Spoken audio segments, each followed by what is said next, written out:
You're listening to the Clean Comedy Podcast with your host, James Creviston.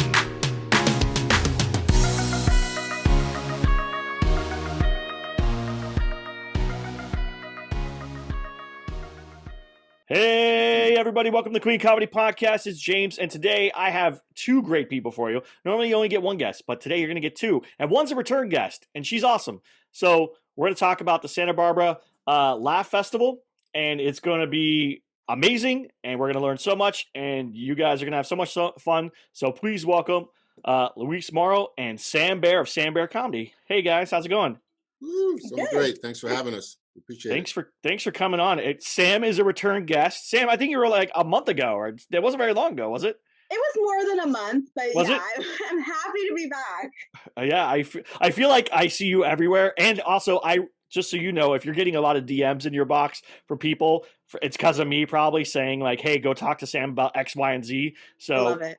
Thank you. If you're getting flooded, I do apologize, but I keep recommending you to people all the time. Don't apologize. Send them my way. I got bills every month. Okay. There you go.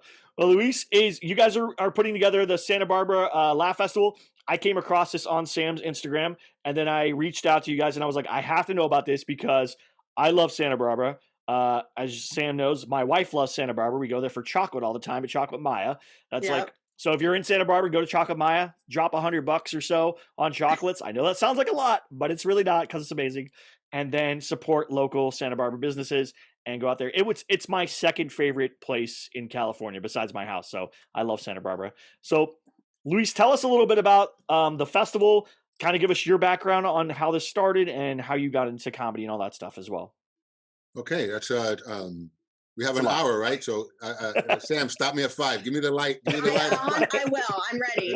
Okay, give me the light at 5. Let me see.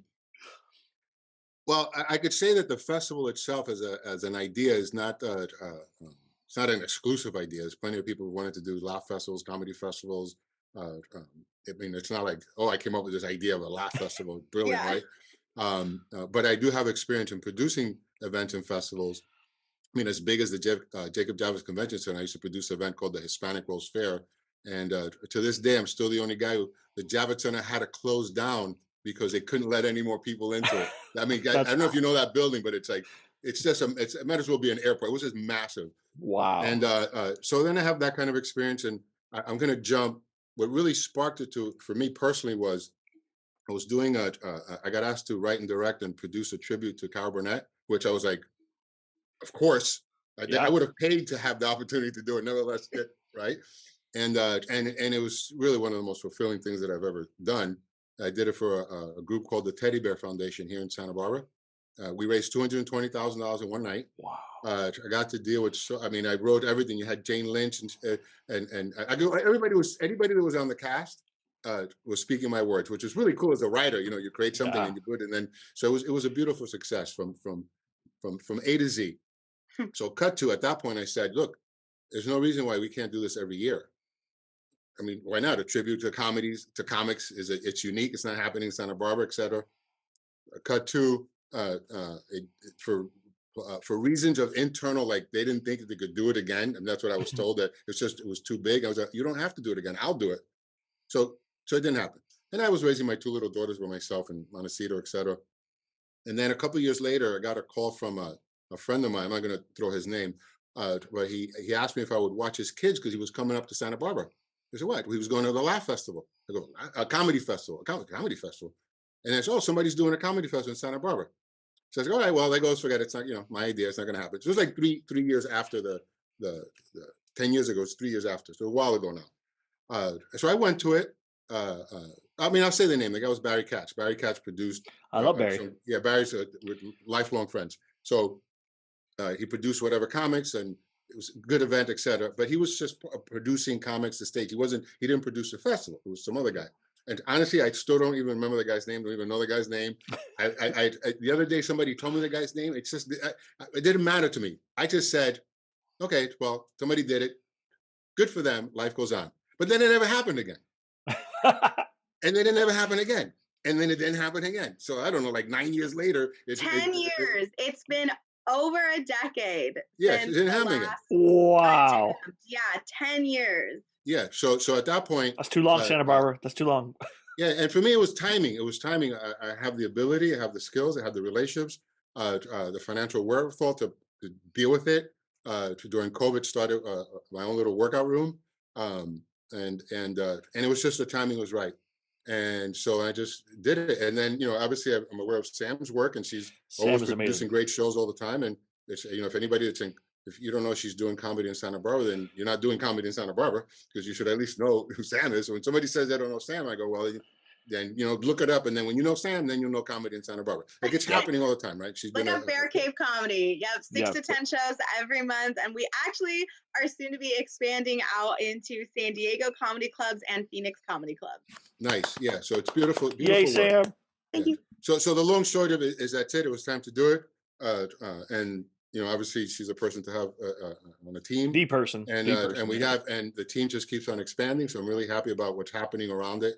And here it is, here to stay. We're number one. It's the first one. So if you ever want to be part of something, the Pinta, the Nina, and the Santa Maria, this is the Pinta. This is the first one. Though I don't know if that's a good example anymore with I that. might want to align with Yeah. I might want to shift that analogy. Yeah. But anyway, Yeah. the point is, I get what we're you're the saying. first You're one, the and you're we're the gonna be first there for one a to long the time. moon, basically, type thing. This is the moon. You're the first one there. you. Yes, that's a good way to rephrase. Better Okay. one. Nina, we're not the yeah. I got you, We're gonna Sam. I conquer got the you. unhappiness. Yeah. So the process for this, there was obviously a submission process for comedians. How did that process go? How did you pick the comedians based on the submission process? Sam, did you have a part of that? Did you guys work on that? How did that kind of come about? Well, Whoever. Well, I just want to benchmark one thing. We didn't do the traditional where people collected money from comics and people submitted. If there's one pillar of a rule, is if you performed in Santa Barbara, wherever the stage was. Obviously, a lot of people performed at Sam's stages and other guys' stages, and Let Loose is doing some stuff now. There's open mics. The university does some stuff. Obviously, I have the workout room that I do. If you performed in Santa Barbara and you're not a national stage name yet, that's automatically submitted to the festival. And then inside a conversation with our peers and talking to Sam and other comics and checking people out and who's developed. So this is basically people who've gone from being comics, who are now like comedians, like they're at the next level. Like they could go ideally do great at any comedy club, and they actually do. Right. A lot of them do. So that's who's really been vetted. They can do a hot 5, a hot 10 any day of the week, which, as we all know, when you're fresh, that a full 5 sounds just, it's like, oh my gosh, that's so long. To be able to do it at the drop of a hat, that's, you're just like beyond you. The same with a hot 10. So not that was the minimum, but that's a solid standard for where people need to be in their comedy career at the minimum, I guess. It's, you need to be able to pull this. If we came up to you and said, we're doing a show right now, we need you to do a hot 5 or a hot 10, everyone could do at least that without concern. Would it be their best? Maybe not. No one's ever, when you don't give any notice to get your mind right, but everyone at this stage knows, like, okay, we're not going to have great transitions, but I'm giving you the best, these are my heavy hitters and I can do this, no problem.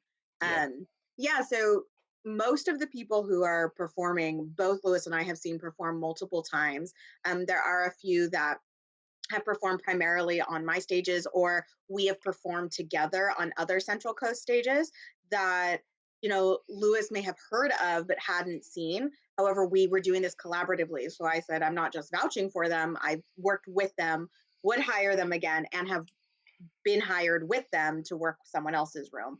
And the same went, there were certain people who I hadn't seen, but I'd heard of through the grapevine, which, as we all know, being part of the comedy industry, that's all with a grain of salt, but I'd heard good things. And then also trusted on deference, on his own, critique of watching them progress over the years. Likewise for me. But for the most part, I mean, you can chime in anytime, Louis. I think we both have seen at least 80% to 90%. Both of us have seen the whole lineup. And then there are a few where Louis was like, listen, Sam, I know you haven't seen this kid. You might not have heard him. They're coming on. you're going to be happy to see him. And I did the same with Lois. I said, listen, you may not have seen this person. I know you aren't familiar with that name. I don't know why you haven't heard of them, but they're coming on. And those conversations were few. Like I said, we both vetted everybody. That's awesome. I know I haven't got to do any comedy in Santa Barbara yet, so I'm gonna make that a goal for next year is to get up there. I just haven't been. I've been so busy in LA and all that stuff. I gotta go up there. It's my second home, so I love it up there. And Sam, I want to be a token on one of your shows at some point. So we just did the token comedy show last night. It was fantastic. That's one of my favorites. I always tell everyone about that show, like especially female comedians. I'm like, first of all, hit up Sam if you're going to be in the area, and secondly, go on the token show. So there's like 90 women and one dude, and that's the way it should be sometimes. Like just do that. And they're like, really? That's a real thing? I'm like, yeah, let's do that. That's fun. So there you go. Thank you. That's funny. Now, what was the process of getting this to go? Because you had to find venues, you had to, do all the stuff, right? I'm sure. What was the process of? Hey, I have the idea to actually getting it executed to get to the day of the show. Because we're coming up November 3rd, 4th, and 5th in Santa Barbara. But what was that process like? Yeah, next week. What was that process like? Well, I could say this from a production standpoint, or whether it's a television show or a movie or project, a startup company, whatever the venture is that doesn't exist and then it's going to exist, you still need proof of concept. You need the pilot. You need the first one. So I give kudos to my buddy, another jiu-jitsu guy who owns the Red Piano, and he had this beautiful backstage. And it all started during COVID, where the town and people, it was a difficult time during COVID, but it was a beautiful outdoor stage, the breeze from the ocean. And I said, dude, I've been looking to, now that my daughters are older, to start a room again. And I told you about the Comedy Store stuff I used to do, and I was like, this will work. But what I've seen, I already knew what Sam was doing. I saw what other people, the one-offs and all the different things. And it's like, I'm not going to compete with that because it's a different rigor. It's a different mindset. And I don't want, it's like saturating the market. Also, you have to be balanced about that. Mm-hmm. So I'm going to start a workout room, which is what I used to do in the Billy Room, what I told you about, $1,000 a night. Mitzi's, after 1 year, Mitzi was like, all right, thank you. Give me the keys. It's like, what? But we expected it, and it's appropriate, right? So that's what I said. I'll do a workout room, because in a workout room, people could come in and work out. And quite frankly, good luck getting 10 minutes in LA or any time in LA. Yeah. Right? Yeah. And so I would do that for some comics. Sometimes a comic would come up and it's like the first time they did 20, I go, dude, stretch here, or 5 or 10. So it's, like that. And then I also only had people come up, like if Sam referred somebody or she something about, there had to be some kind of background. It's not just an open mic, which that's a different animal in itself, open mics. Now we do an open mic at the end, but that's after, and you got to pay your dues. You got to at least sit down and watch the comics for 2 hours. Okay. That's fair. So we needed a location, and the Red Piano, I give him props, because he said, look, I will not bump you on any Thursday. Because, as Sam will tell you, and yourself, sometimes you get 50 people, sometimes you get 2 people. Yeah. It's okay, but you gotta, I performed in a laundromat, so you gotta stay. And now it's finally 2 years later, it's got the traction. So now is the time to do the festival. But first thing is having a venue. The second part was not trying to be too big, Libero. I produce events, again, at huge places, at the Libero. No, this has to be an intimate, it's a VIP comedy event. It's the first launch. The place only seats 80 people. Simple. Well, because we're looking for longevity. Yes. Louis and I do not want this to be one-off and then, 10 years later. We know this is our first pancake, and we want it to be a good one, and the intimate and smaller, and with a crowd of people who want to be there and who are saying, like, you are part of the inaugural SB Laugh Festival. Like, without you, we couldn't have a first one. And so, of course, this will grow, or we may continue to make it an intimate space and only have one night at a larger venue, right. But we didn't want to get too big for our britches, I think, so to speak. Better in execution and grow than overreach and be running around like chickens with our heads cut off. And we're already chickens kind of dangling with our heads. Like, to be fair, Louis and I are texting and calling throughout the week. Yeah, you guys have been busy. You've been busy. It took me a little while to wrangle you to get you on here, so I'm happy about that. And so, is this all? Is this all at one venue? This is all going to be at one venue, or is it spread across the One city? You know, and venue, stuff. Thursday, Friday, Saturday. Okay, and then how can people get tickets? They just go to the SantaBarbaraLaughFestival.com and go there, and there's tickets there, or do they have to go to the venue? How's that work? You could go to that, SantaBarbaraLaughFestival.com, or for short, you could go to sbfest.com, Oh. or you go to fbfest.net, but sbfest.com or Santa Barbara Laugh You bought all of them, so nobody can do it. Dude, I've been in the tech business. I've been in part of startups and stuff. I own every URL that's possible around comedy that's available. He really does. Because that's really the only. I mean, I own Santa Barbara Comedy Week. So as this grows one day and it's a week, I already got that in place. That's amazing. Yeah, the one thing too that so if somebody says to me, ask me, what's the real goal here? Yeah, so the goal is to have comedy throughout the year.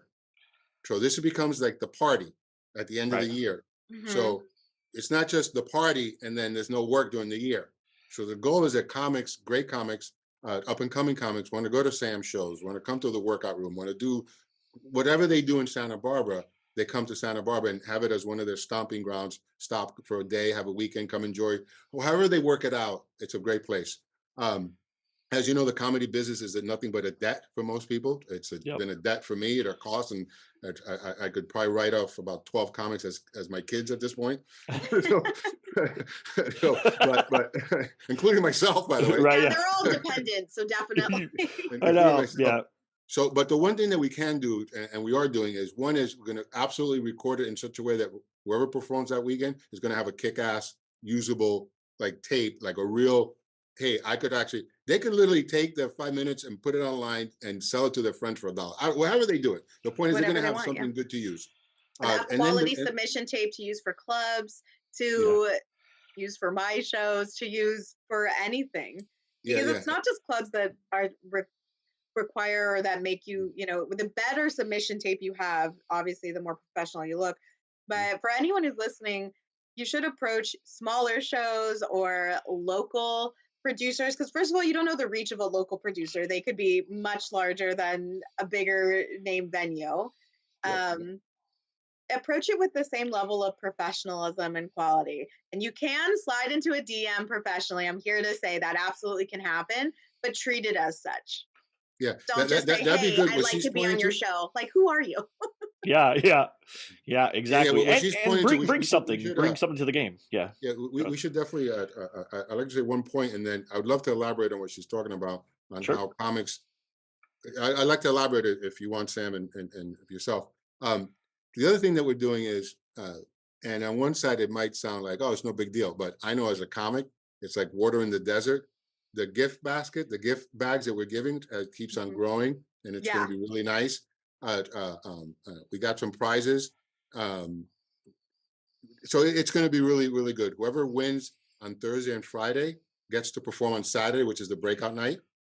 One of my favorite little things that's going into the gift bag that we just got confirmed yesterday.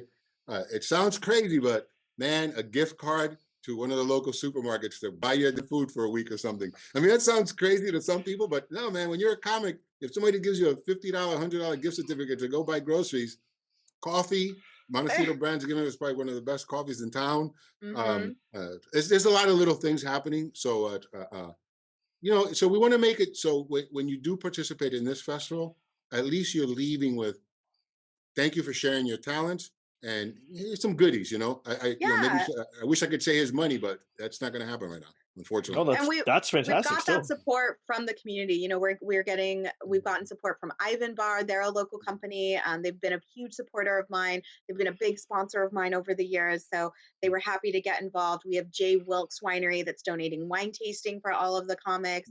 And so, they're going to feel that community that the comedy scene has here in Santa Barbara, which we hear time and time again is something incredibly unique about our city, because we all know that's not necessarily the spirit in other cities. And I'm not even going to say good or bad. Like, a healthy amount of competition does, in my opinion, push everyone to be more creative, I think in Santa Barbara, the comedy scene here, the competition is more creative and community based. And competition, Lewis and I have gone back and forth. I'm like, I don't think that's the right word, but I can't.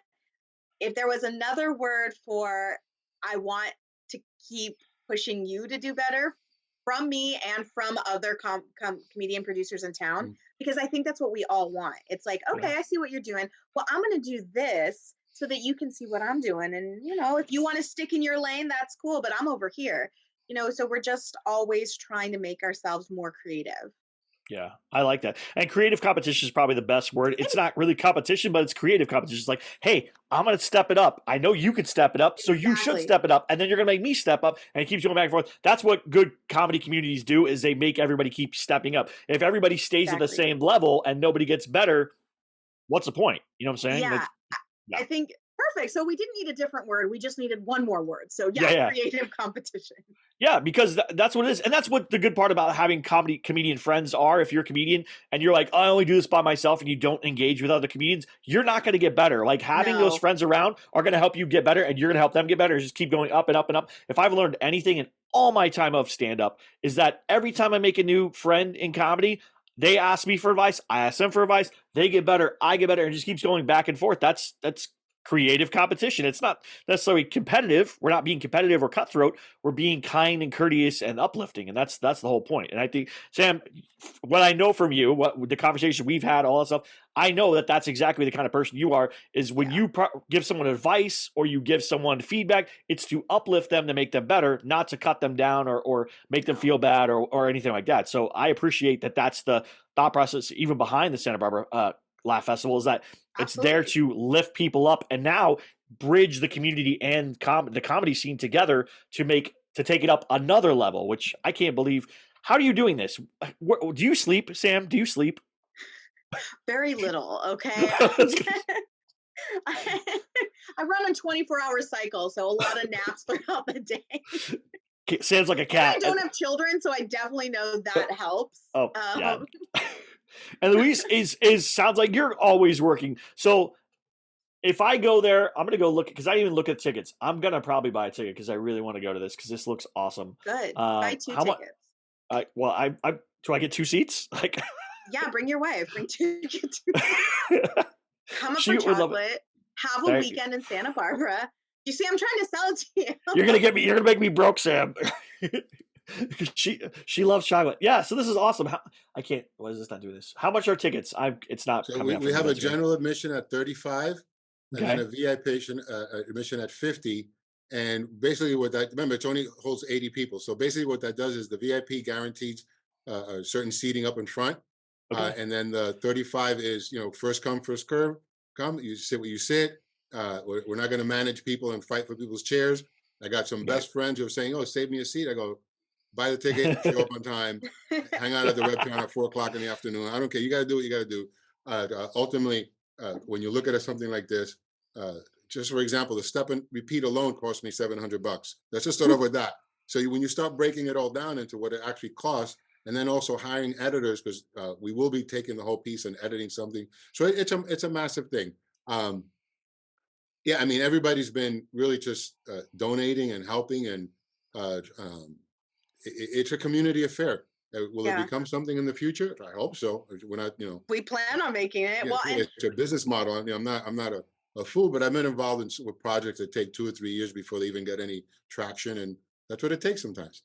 And I want to give a shout out to Mesa Burger, and Lewis, you can talk about how you brought them in, but they are literally our inaugural major sponsor and partner for this first SB Laugh Fest, and I just really want to thank them for believing in what we're doing and believing in Lewis's vision. Yeah, I definitely would like to go down the list of people at one point, Mesa Burgers, Augie's, etc. So that's thank you for keeping that in the space, because I mean, literally, without them, I'm going to say it wouldn't happen. What would happen would be nothing new. It would be more of the same. So what makes it great also is, for example, I don't want. Well, we have Augie's restaurant is helping, and they're going to do something for us. They're going to give this great tequila that he has, Augie's tequila, and they have one called Break Fire, which is for firemen. And so the winners of the festival are going to get this bottle of this like very expensive tequila. So there's a bunch of things like that. In my Cuban accent, I always butcher it, but Viva Oil, which is high class, high top level oils. They're giving these beautiful oil bottles to all the comics. The gift Wow. bags for the comics alone is going to be worth a couple $100. That's It's awesome. literally it's getting towards. If I do the math right now, it'll probably break $500, which is not bad. That's The great. actual, like here's thank you for coming. Anyway. That's amazing. And so, how many comedians are we expecting to see on the lineup over these 3 days? How many comedians are going to be gracing the stage there? I think the total's looking about 20 to 25 max. It's going to be so the first night, the best of the 805, which is comics that performed on the 805, and then the second night, call it an international comedy night, which I love. More diversity. People who love Santa Barbara and have been coming to Santa Barbara, and it's really a special night for those comics. And then the breakout comics are the ones that we think, and I say we think, but also peers think that these are comics that have broken out, like they're ready to pop to the next level. Yeah, they're headliners, they're features, and those are their, regular spots now, both at clubs and at smaller shows. Those are they're, either always doing 20, 30, 40 or more. Nice. Yeah. Okay. And one of them is a person who started as an open micer, and she's only doing 5 minutes. This one, I mean, she could do about 10 right now, but she's doing 5. She's gonna blow people away because you couldn't believe, like, what? You've only been doing this a year, and it's like that kind of person. That's awesome. I love those kind of stories. I love where people where they go and they just go for it and stuff. Now, I had another question here. I don't know why I just went that. Is there any advice? Because you mentioned, Sam, like these are people that you've seen. You guys each vetted them. You guys each been. What's the big thing that a comedian could do? Since you didn't do like traditional submission tapes, you kind of did vouching. In order for comedians to kind of get in your good graces, or not good graces, but to get better and make those connections, what advice comedians do you have for those comedians to improve those connections and relationships so that people like you remember them in those situations? Because, sometimes comedians go, oh, it's just this little bar show and I don't really care. I get 5 and I'm out of there. So, like we've seen those comedians. We've heard that statement. Yeah. Let me just say something quick, Sam. So that is, people don't know who's in the room. And it's so comical. And if you're in LA and you have that attitude, you're really missing the boat because you don't know who's in the room. And in Santa Barbara, with Montecito, Summerlin, Goleta, the people that we have in this town, when I moved up here, people would say to me, oh, you're going to leave LA, you're the business. I go, in LA, everybody has the authority to say no. In Santa Barbara, people are saying yes. And you have the heads, the owners of companies, top agents, top directors. The point is that you don't know who's in the room. And I guarantee you there's going to be some great people in this room. And if you're not in the room, the press that we get and people hear about it, oh, you're from Santa Barbara, you kind of want to help your own, if you will. Yep. So to answer your question, first thing I'd say is be a kind person. Just be a kind person. I'm surprised at how many comics are more than I care to, are just rude. I said, dude, are you an adult? It's like humble down, man. Humble down. Just humble down. And say goodbye. When you leave, I'm a grown man. You don't need to say goodbye to me. But I guarantee you there's people you're not saying goodbye to who are never calling you again. Just say goodbye. Yeah, bye. Totally. Goodbye. Yep. Anyway. I always try to shake the booker's hand or the producer's hand, whoever's there, say, thank you so much for the opportunity. I really appreciate this. If there's anything I can do to help in the future, please let me know. Right? That's the person who owns the building, the person who's sweating their life savings to keep a stage open. Say hello. Yep. Yeah. Sam, I'm sure you could say 1,000 things given how many people you've booked. I absolutely could say 1,000 things. But yeah, one of the first ones is definitely just be kind and to say goodbye, checking out before you go. They seem small, but they're not. I think we've all done shows where, you drove 2 hours, you were told you were getting more time. Then for whatever reason, you're given a lot less. And so now you're just like, okay, I am going to do this. I'm tired and I do just want to go. I was prepped for whatever. That's fine. Everyone's had that, especially when you basically realize like, okay, I drove 4 hours to do 7 minutes. I'm not making any money. Okay, great. And you told me I was doing 15. Okay, great.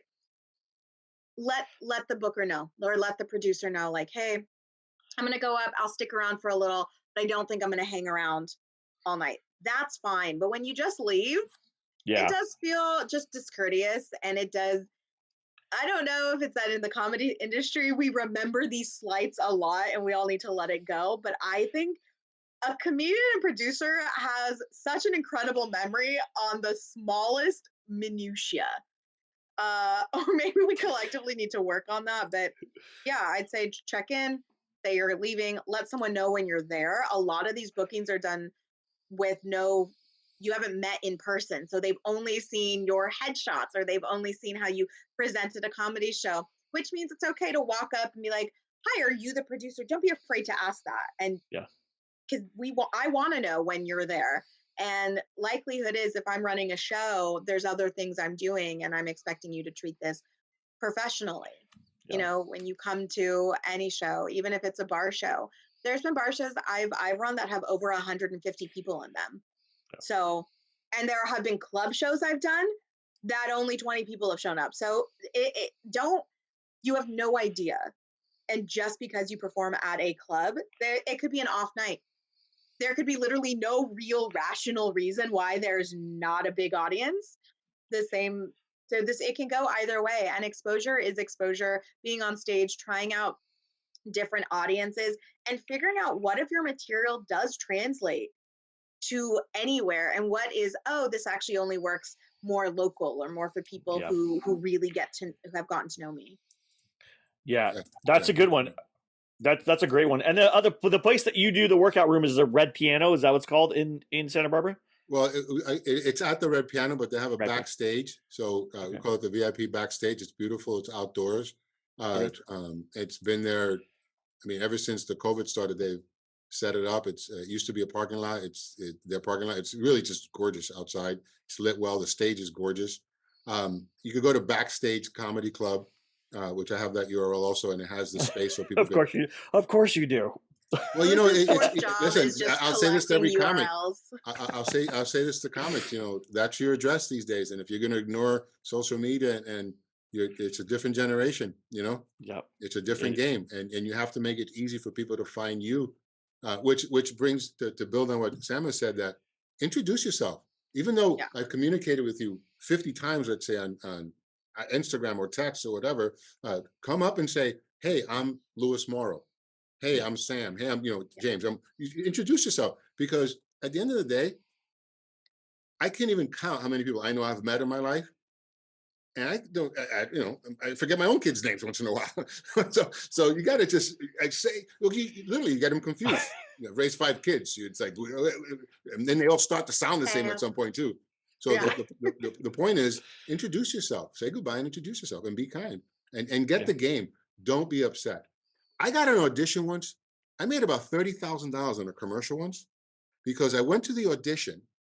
It was a small thing. The casting director was overwhelmed, whatever. And I just walked in. When it was my turn, I started to laugh. I said, "Why are you laughing?" He goes, "I can't believe these people are complaining when all they'd be complaining on their couch at home." So they're here, they have an audition, they're out there complaining. I'm like, "I'll wait out here for another 2 hours if you need me to go last." And she goes, "No problem." But did my audition, left, never got a call back, never got anything. I got the call for the job straight up. Oh, wow. That's the thing. Kindness goes a long way. But it was almost like, you can't fake it. Become a nice person. If you're not a nice person, get off the stage until you become a nice person. Okay? Because no matter your style of comedy, just be a nice person. Well, that thing's true. And then also the comedy community is already small, right? We're already like this group of people together. We're in the same fight, basically, right? We're trying to get on stage. We're trying to make people laugh. Like, the community is small. If you're a jerk in a small community, everyone's going to know that you're a jerk. And it's going to, eventually, you're not going to be doing anything anywhere, and you have to be positive and you have to lift people up. I've heard so many comedians complaining, "Oh, this sucks and that sucks, and they won't do this." And then it's like, don't complain. Just keep moving forward. If this is what your dream is, if this is what your goal is, if this is what you want to be, you're going to have to go through some crud. You're going to have to suck it up and just do it, Yeah, and it's no different for any other career. It's not like, no, "Oh, I'm so special, I suffer as a comic." Go, dude, please go build a house. Let me show you how to go pick up a shovel. We're going to talk about hard work, all right? You got to crack a joke. Absolutely. You're going to suffer at McDonald's. You're going to suffer anywhere you go. It doesn't matter. I would also say, when you show up to a venue, either a club or a bar spot, even if it's set up to have 100, and there's significantly fewer people there than you were expecting. First of all, the producer and booker were also expecting more people. So, but if you can approach that with the same energy, the same enthusiasm as you would if it was packed out with no space to move, that's when you're really going to, I think, see how you will be long term in this industry versus if you keep commenting on like, wow, there's only 5 people here, I guess it doesn't matter, because those people don't want to feel like they're not special. Those people don't want to feel like they don't matter. You know, the audience wants to enjoy themselves, and if the first thing you say is, wow, I guess everyone else had something better to do, you've lost them and they're not going to. And when the audience turns, there ain't no one more petty at a comedy show than an entire audience. That is so true. Yeah, they'll stuff whatever laughs they might have given. So, and that's a hard pill to swallow when there are times I have to remind myself, you know what? These 5 people are here. Yeah, I'm going to hit them with some great stuff. And yeah, they're going to get maybe some more new things because if it doesn't work, there's less, only 5 people. But the new stuff, I'm going to hit it with so much excitement. They're not going to know it's new. See, and this is why you guys should be listening to Sam. This is why I might just have to hand this podcast off to Sam. Sam, can you take this? Can you afford another hour or two of your day of doing That's this? Fine. I'm already running 2 podcasts, but I think I've got time for a third, you know.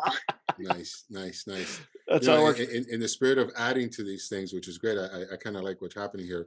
If anybody's listening to this podcast, there's a lot of lessons here. Little by little, they're embedded in different ways, right?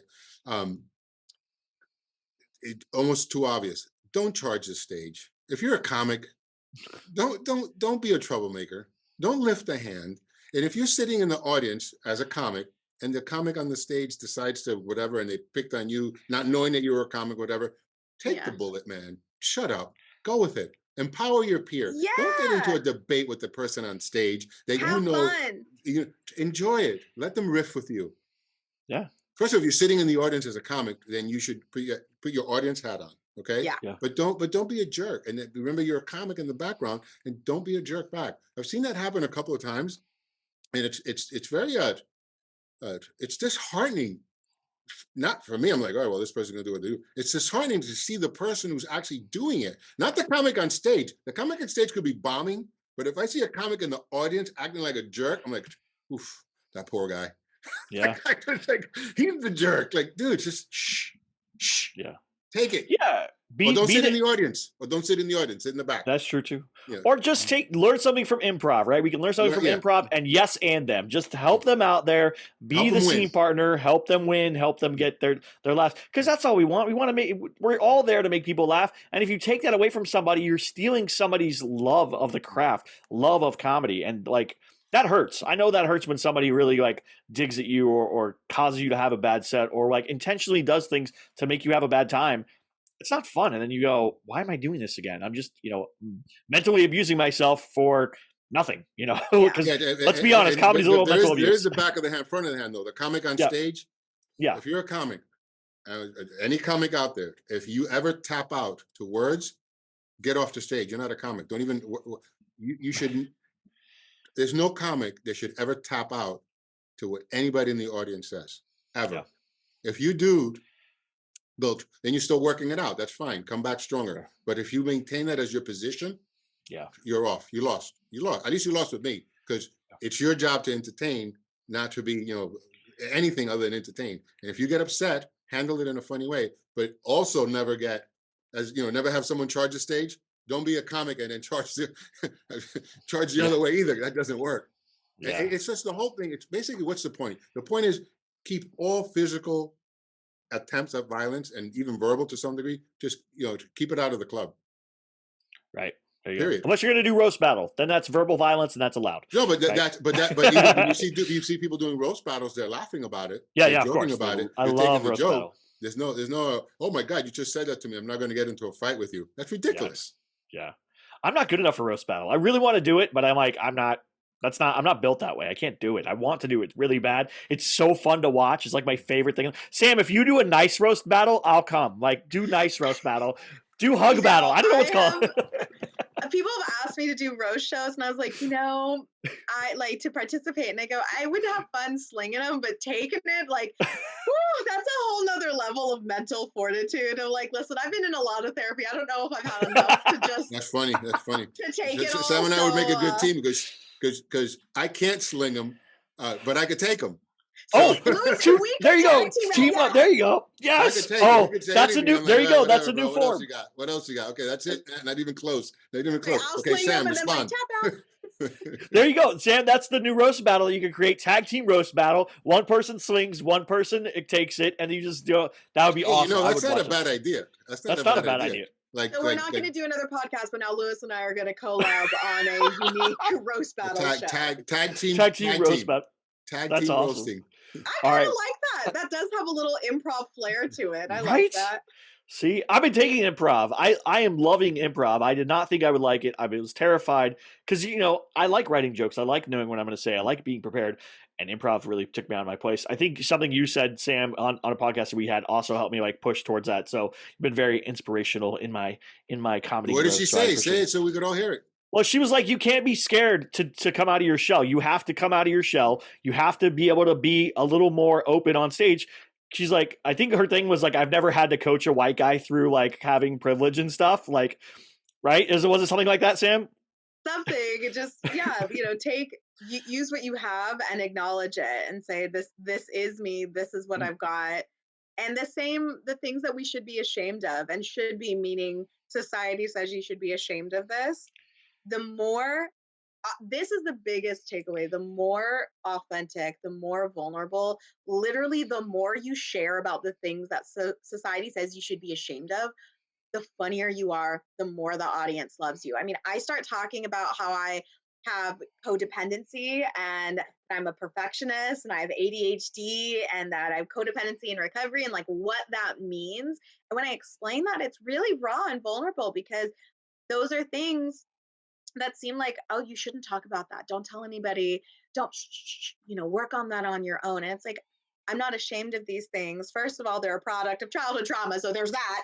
But I'm not the only one going through this. And even if you're not, listen to what I have to say. And you're going to think, oh, that reminds me of what my sister's going through or my brother or my partner or whomever.